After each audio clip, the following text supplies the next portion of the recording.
Authorities have been tight-lipped about what exactly led them to charge Patrick Frazee with first-degree murder, but they may be closer to answering how exactly Barrett's cell phone ended up more than 800 miles away in Idaho.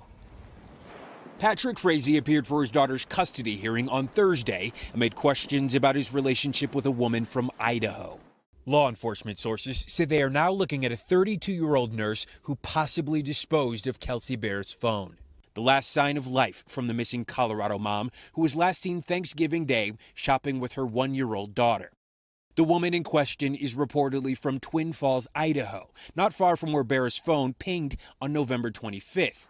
The Twin Falls Sheriff's Office confirming to NBC News that they've served search warrants in the case. Some evidence was collected and processed.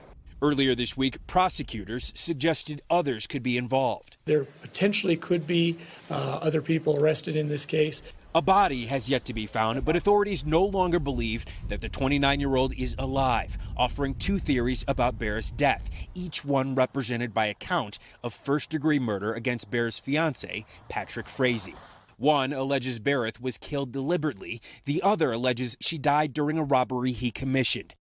Frazee also faces 3 counts of solicitation to commit murder in the months leading up to Barrett's disappearance. Court documents not giving any details about who he approached or insight as to why prosecutors think Frazee is responsible for his fiance's death. I can't really speak as to what Mr. Frazee has done. Most facts in the case are still under seal. Investigators still pursuing any and all information in the case. They've got a lot of investigative leads, a number of interviews they want to do, a number of items they have to collect. Is there anything you want to say? Frazee and his lawyers aren't commenting on the case, but is expected to enter a plea at a hearing later this month. Still behind bars this morning as questions continue to swirl about exactly what happened to Kelsey Barrett.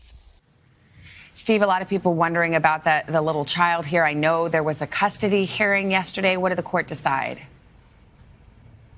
So the court ruled the couple's 1-year-old daughter will remain with Kelsey's parents, who are awarded temporary custody. Meanwhile, Frazee is back in court yet again today for a hearing about his upcoming murder trial.